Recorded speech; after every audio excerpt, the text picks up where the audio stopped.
कारण है, क्योंकि आज से लगभग 2 दशक पहले मेरे नेता, मेरे पिता आदरणीय रामविलास पासवान जी ने एक ऐसी ही बैठक इसी हॉल में आयोजित की थी और उस बैठक के बाद जो चुनाव के परिणाम आए थे वो राज्य की दशा और दिशा दोनों को बदलने वाले वो परिणाम थे। यकीनन जो अपेक्षा हम लोगों ने की थी, संभवतः उस अपेक्षा पे पूर्णतः हम लोग उस वक्त खड़े नहीं उतर पाए, पर कम से कम इस बात को उस बैठक ने दर्शा दिया कि अति पिछड़ा समाज के पास जो ताकत है, इस समाज के पास जो आधार है, इस समाज के पास जो सत्ता को बदलने की चाबी है, ये ताकत संभवतः और किसी के पास नहीं है, वो सिर्फ और सिर्फ आपके। और इसको, इस ताकत को आज जब हम लोग ये बैठक कर रहे हैं, खास उद्देश्य से कर रहे हैं, हम लोगों को निरंतरता में इस्तेमाल करने का काम किया गया। हम लोग को वोट बैंक तो हर किसी ने समझा, पर जब हम लोग के हक दिलाने की बात आई, जब हम लोगों के अधिकारों की बात आई, तो सत्ता में पहुंचने के बाद किसी ने हम लोग की मांगों को पूरा करने का काम नहीं किया। आज पुनः ये मौका है हम लोग के पास, पुनः ये मौका है इस बात को समझने का, इस बात को जानने का कि भैया सही मायने में कौन हम लोग के साथ खड़ा है और किसने हम लोग का सिर्फ राजनीतिक इस्तेमाल किया। और ये आकलन करने के आपके पास पिछले 75 साल का इतिहास है। इन 75 सालों में कई सरकारें आई, कई सरकारें गई, पर जो भी सरकार आई उसको लाने के जिम्मेदार आप हैं, और जो सरकार गई उसको सत्ता से हटाने के जिम्मेदार भी आप लोग हैं। ये ताकत आपके पास समझे भैया। 36%, लगभग 1/3 से ज्यादा जिसकी आबादी है, जिसकी आबादी 1/3 से ज्यादा है, सोचे कितनी बड़ी ताकत है, सोचे कितनी बड़ी शक्ति है। और इतनी बड़ी ताकत होने के बावजूद अगर आज हमारा समाज हाशिए पर बैठा है, तो इसके जिम्मेदार कौन है? ये जिम्मेदारी तय करने का समय, ये जवाबदेही तय करने का समय है कि किन्होंने हमें सिर्फ वोट बैंक बनाया, हमारा इस्तेमाल किया, और उसके बाद जब हमारे हक अधिकारों की बात आई तो हमसे मुंह फेरने का काम। और हम लोगों ने ईमानदारी पूर्वक जिसके साथ रहे, मजबूती से रहे, उन पर विश्वास किया। मैं किसी राजनीतिक दल, किसी गठबंधन का यहाँ पे जिक्र नहीं करूंगा। आप सब जानकार हैं, आप सब जानते हैं कि समय समय पर किस किस ने हम लोग का इस्तेमाल किया। पर आज से लगभग 7 दशक पहले जो हमारी मांग थी, हमारी वो मांग आज भी वही की वही। साल दर साल, चुनाव दर चुनाव सत्ता बदलती गई, नीति निर्धारक बदलते गए, पर हम लोग के हालात जस के तस हैं। यही आह्वान करने आज यहां आप लोग के बीच आए। पहला, पहचानिए अपनी ताकत को। 1/3 आबादी का हिस्सा होना कोई मामूली बात नहीं है, और बिहार जैसे राज्य में खास तौर पर। और यही दिक्कत है हमारे प्रदेश की और हमारे प्रदेश के तमाम सत्ताधारी दलों की, इनके नेताओं की, क्योंकि ये लोग हम लोग को सिर्फ जातियों में बांटने का काम करते हैं। ये लोग चाहते हैं कि किसी भी तरीके से हम लोग बंटते रहे, एक दूसरे से लड़ते रहे। यही काम इन लोगों ने दशकों से किया। दलित को महादलित करना, पिछड़ा अति पिछड़ा, ये तमाम बातें लोग करके आए ताकि भाई भाई से लड़ता रहे। क्योंकि इन लोगों को डर लगता है कि जिस दिन हम लोग एकजुट हो गए, एकत्रित हो गए, तो सबसे पहले इन्हीं का सिंहासन डोलेगा। इस बात का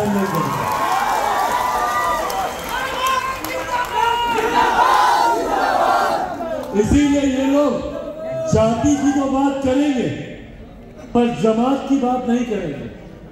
ये लोग जातियों में हम लोग को बांटेंगे, भाई को भाई से अलग करेंगे, एक दूसरे के प्रति दुर्भावना पैदा करेंगे, पर जमात की बात नहीं करेंगे। कैसे हम लोग एकजुट रहें उसकी बात नहीं करें। आज अति पिछड़ा वर्ग में लगभग 128 जातियां हैं। इन जातियों को अलग अलग अलग अलग अलग अलग किस तरीके से रखा है, उसके लिए तमाम राजनीतिक षड्यंत्र इनके द्वारा रचे जाएंगे। पर कैसे ये जमात एक साथ आकर ताकत बने, कैसे ये एक साथ आकर अपने हक अधिकारों की लड़ाई लड़े, उस दिशा में कोई भी राजनीतिक दल काम नहीं करना चाहिए। क्योंकि बढ़ी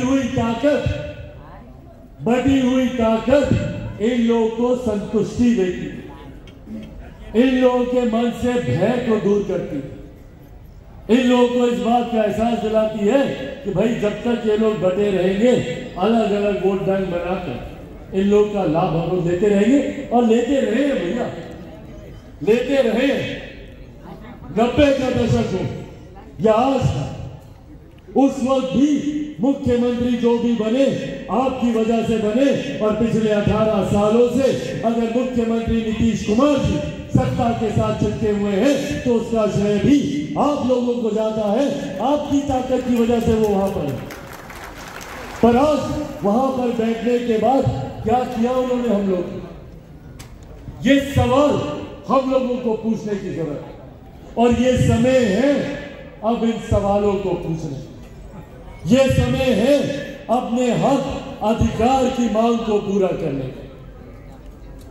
आज जब हम लोग चुनाव की पूर्व संध्या पर बैठे, अगले साल लोग 36% लगभग 1/3 से ज्यादा जिसकी आबादी 1/3 से ज्यादा, सोचिए कितनी बड़ी ताकत है, सोचिए कितनी बड़ी शक्ति है। और इतनी बड़ी ताकत होने के बावजूद अगर आज हमारा समाज हाशिए पर बैठा है तो इसके जिम्मेदार कौन है? ये जिम्मेदारी तय करने का समय, ये जवाबदेही तय करने का समय है कि किन्होंने हमें सिर्फ वोट बैंक बनाया, हमारा इस्तेमाल किया, और उसके बाद जब हमारे हक अधिकारों की बात आई तो हमसे मुंह फेरने का काम। और हम लोगों ने ईमानदारी पूर्वक जिसके साथ रहे, मजबूती से उन पर विश्वास किया। मैं किसी राजनीतिक दल, किसी गठबंधन का यहाँ पे जिक्र नहीं करूंगा। आप सब जानते हैं कि समय समय पर किस किस ने हम लोग का इस्तेमाल किया। पर आज से लगभग 7 दशक पहले जो हमारी मांग थी, हमारी वो मांग आज भी वही की गई। साल दर साल, चुनाव दर चुनाव सत्ता बदलती गई, नीति निर्धारण बदलते गए, पर हम लोग के हालात जस के तस। यही आह्वान करने आज हम लोग के बीच आए। और एक एक एक एक एक एक करके ना जाने कितने ऐसे 5 साल हम लोगों ने बर्बाद किए। नतीजा आज भी हम लोग वही के वही। सत्ता में भागीदारी की बात है, शैक्षिक हम लोगों के आगे बढ़ने की बात है, हम लोग के आर्थिक विकास की बात है। आज भी हम लोग वही संघर्ष कर रहे हैं जो संभवतः हमारी पिछली पीढ़ी, उससे पिछली पीढ़ी, जो संघर्ष हमारी पिछली पीढ़ियों ने किया था, वही संघर्ष हम लोग भी आज कर। पर आज ये संकल्प लेकर जाने की जरूरत है कि संघर्ष पर पूर्ण विराम हम लोग लें। कम से कम अपने आने वाली पीढ़ी का भविष्य तो हम लोग बेहतर करें। जो संघर्ष हमारे पिता ने किया, हमारे दादा ने किया, परदादा ने किया, कम से कम ये पीढ़ी उस संघर्ष पर पूर्ण विराम लगाए ताकि आने वाली पीढ़ी हमारी हमारे बच्चों को उस दौर से ना गुजरना पड़े जिस दौर से हम लोग गुजरे। और ये तभी संभव है जब हम लोग एकजुट होकर, एकत्रित होकर सही मायनों में ऐसे लोगों को चुनकर भारत की संसद में, बिहार की विधानसभा में भेजेंगे जो हम लोगों के हक अधिकार की बात करते हैं। और हम लोगों के हक अधिकार की बात हम ही लोगों के बीच में से निकला हुआ व्यक्ति ही कर सकता है, कोई दूसरा व्यक्ति नहीं करेगा। जब तक सत्ता में भागीदारी हम लोग नहीं हासिल करेंगे, हम लोगों के अधिकार कोई दूसरा हम लोग को नहीं देगा। और यही सोच मेरे नेता, मेरे पिता आदरणीय रामविलास पासवान जी, उनको जब जब मौका मिला उन्होंने हर वो उचित प्रतिनिधित्व देने का उन्होंने प्रयास किया। समाज की ऐसी जातियों को भी प्रतिनिधित्व देने का उन्होंने कार्य किया जिनसे संभवतः राजनीति की दृष्टि से बहुत ज्यादा लाभ नहीं मिलता, संभवतः वोट बैंक की दृष्टि से लाभ नहीं मिलता, पर यह संकेत कि समाज के वंचित वर्ग से आने वाले अंतिम पायदान पर भी खड़े हुए व्यक्ति को आगे बढ़ने का अवसर मिलना चाहिए, मौका मिलना चाहिए। यह सोच मेरे नेता की है, उन्हीं का अंश हूं, उन्हीं के संस्कार हैं मेरे। जिस सोच को मेरे नेता, मेरे पिता आगे लेकर जाना चाहते, समय ने उन्हें वो मौका नहीं दिया कि वो अपनी उस सोच को अपनी अंजाम तक वो पहुंचा सके। पर आज उन्हीं के परछाई के रूप में आप लोगों के सामने, और यह आग्रह आप लोगों से करता हूं, कि सही मायनों में अब हम लोगों को ऐसे फैसले लेने हैं जो हमारे समाज को ताकत दे। अति पिछड़ा वर्ग से आने वाले हर एक व्यक्ति, अति पिछड़ा वर्ग की हर एक जाति को सम्मान मिले, ये राजनीतिक फैसले अब हम लोग को लेने की जरूरत है। लोक जनशक्ति पार्टी रामविलास ने एक लंबा संघर्ष किया और संघर्ष आज भी कर रही है भैया। अगर लोक जनशक्ति पार्टी रामविलास को, चिराग पासवान को अगर सत्ता का लालच होता, सत्ता का सुख होता, तो मेरे पास कई ऐसे मौके थे जहां पे मैं गलत नीतियों के सामने नतमस्तक होता, समर्पण कर देता, तो मुझे संभवतः कई राजनीतिक लाभ मिलते। 2020 का चुनाव उदाहरण है। 2020 के चुनाव में राह बहुत आसान थी अगर मुझे सिर्फ सत्ता तक पहुंचना था। मुख्यमंत्री नीतीश कुमार जी की गलत नीतियों के सामने नतमस्तक होना। अगर मैं उस वक्त नतमस्तक हो जाता, उनसे अगर मैं समझौता कर लेता, तो 2020 में बिहार में मेरे 3-4 मंत्री होते, मैं खुद केंद्र सरकार में मंत्री होता। पर अगर मैं ऐसा कर लेता तो उम्र भर कभी भी अपने पिता की तस्वीर के आगे पुष्पांजलि अर्पित नहीं कर पाता। इनसे कभी मजा नहीं आता।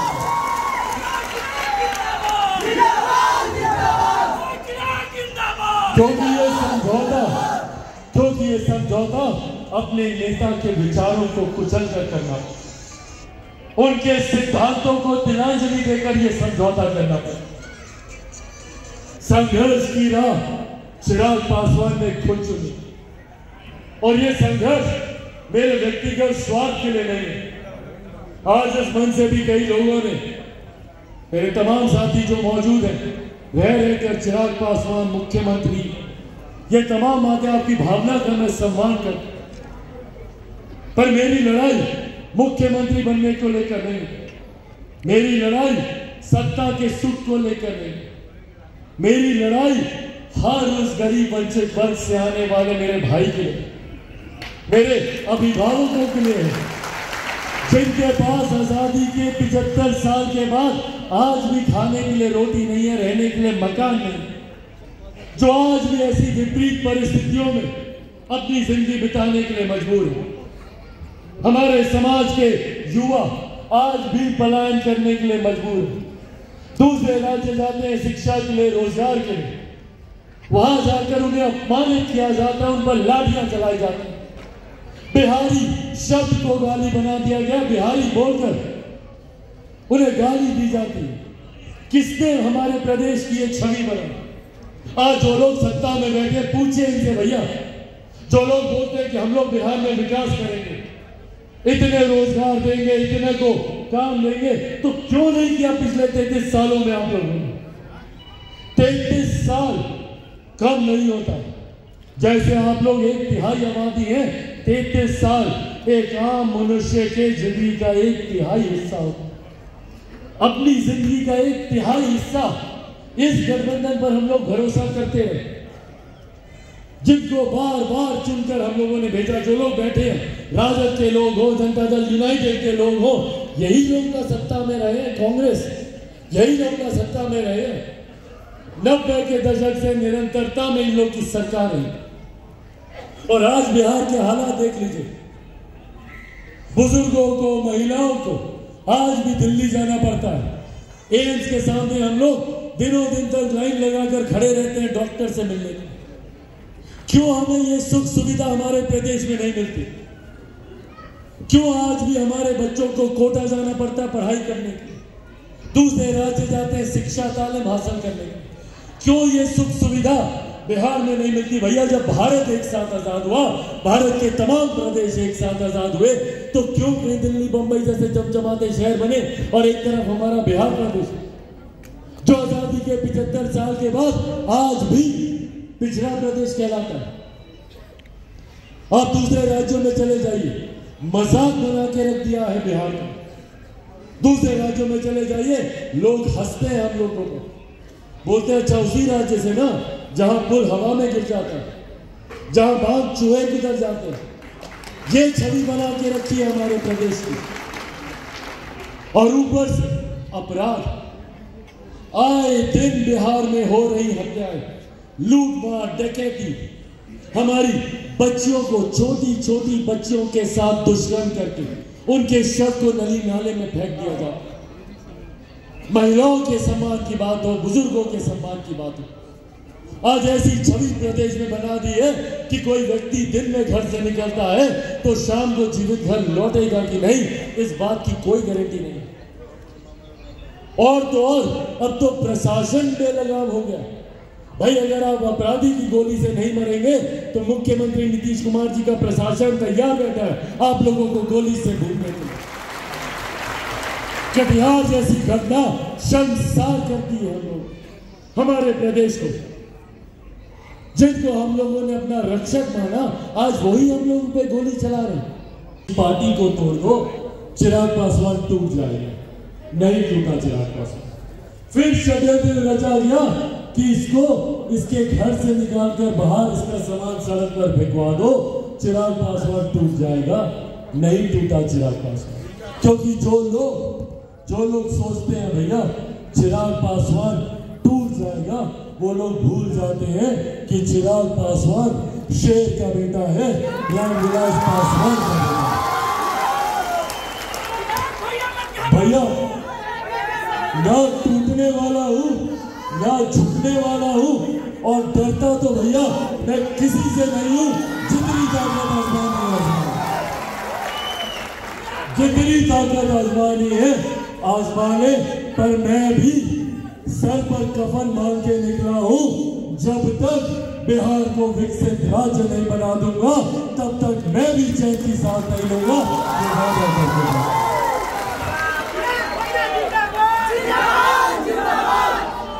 साथियों, बिहार फर्स्ट, बिहारी फर्स्ट की सोच के साथ बिहार फर्स्ट, बिहारी फर्स्ट, बिहार को विकसित राज्य बनाने की नींव को स्थापित कर। बिहार फर्स्ट, बिहारी फर्स्ट एक ऐसा विजन डॉक्यूमेंट है जो इस बात को तय करता है कि कैसे बिहार के अलग अलग क्षेत्रों में काम करके बिहार को एक विकसित राज्य बनाया जा सके, कैसे यहाँ पे आईटी जॉब, आईटी सेक्टर लाया जा सके, कैसे यहाँ पर उद्योग खुलवाए जा सके। क्या बोलते हैं मुख्यमंत्री नीतीश कुमार जी? कहते हैं ना कि बिहार में उद्योग नहीं खुलेगा, बोलते हैं कि नहीं? जानकारी है, पिछले चुनाव में बोले थे ना। तो मुख्यमंत्री बोलते हैं कि बिहार का भूगोल ऐसा है कि बिहार में कभी कोई उद्योग नहीं लग सकता। दोष बिहार के भूगोल में नहीं है मुख्यमंत्री नीतीश कुमार जी, दोष आपकी नीयत में है। आप चाहते हैं कि बिहार में उद्योग खुले। बिहार में उद्योग कैसे खुलेगा, ये बिहार फर्स्ट और बिहारी फर्स्ट आपको करके दिखाएगा। ये बात आप लोगों से करके जाता है। बिहार में आईटी सेक्टर कैसे आएगा, ये वादा चिराग पासवान आप लोगों से करके जाता है। यहाँ पे शैक्षिक संस्थान कैसे खुलेंगे, ये वादा चिराग पासवान आप लोगों से करके जाता है। बिहार के किसी बुजुर्ग को, और उसमें मुख्यमंत्री नीतीश कुमार जी भी शामिल है, वो भी शामिल है। बड़े हैं, मेरे अभिभावक हैं, उम्र में, रुतबे में, तजुर्बे में मुझसे बड़े हैं, उनको भी मैं शामिल करता हूँ, क्योंकि वो भी दिल्ली जाते हैं भैया। जब उनको भी इलाज कराना होता है, मोतियाबिंद के लिए गए थे ना दिल्ली, चार्टर फ्लाइट करके 1000 किलोमीटर की यात्रा, दिल्ली के अस्पताल में जाकर मोतियाबिंद का ऑपरेशन किया। अच्छा हुआ दिल्ली चले गए, क्योंकि मुजफ्फरपुर में पता है ना, मोतियाबिंद का ऑपरेशन हुआ था, 1 दर्जन से ज्यादा लोगों की आंख निकालनी पड़ी थी, तो ठीक किया कि दिल्ली चले गए। पर बिहार के किसी और बुजुर्ग को, किसी महिला को दिल्ली, दूसरे प्रदेश ना जाना पड़े, ये वादा चिराग पासवान आप लोगों से करके जाता, ये वादा आप लोगों से करके जाता, और ये वादा आप लोगों से ज्यादा मेरे लिए महत्वपूर्ण है, क्योंकि ये वादा मेरे पिता का सपना था। वो चाहते थे कि अति पिछड़ा समाज को वो हक मिले, वो अधिकार मिले, उनको हर तरीके का प्रतिनिधित्व समाज के हर विभाग में मिले, जिसके आप लोग हकदार हैं।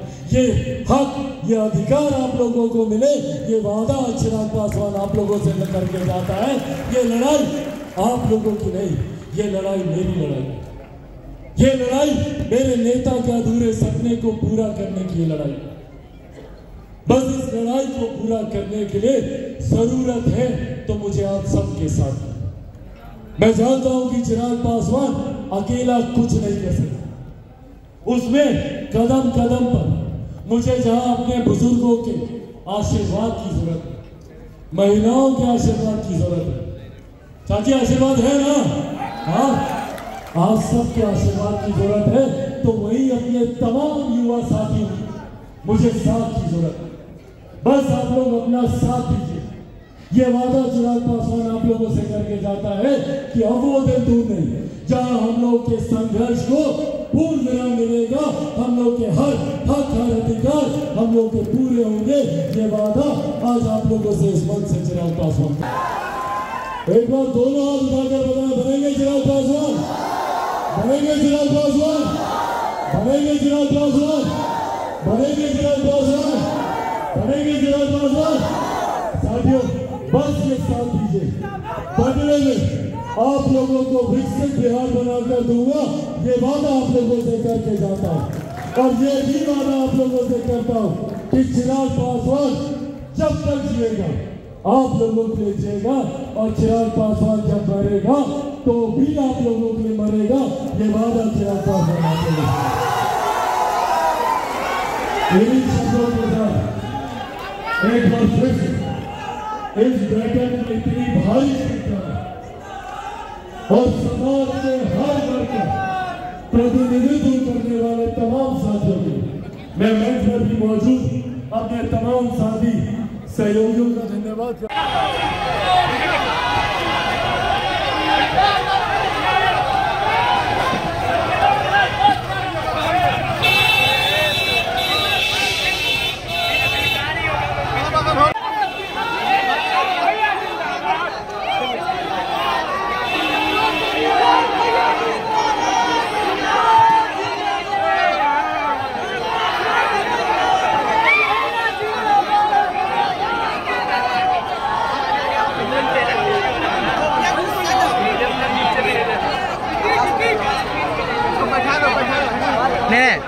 नहीं सर बोले हैं, सर बोले बाहर से बैठेंगे जी।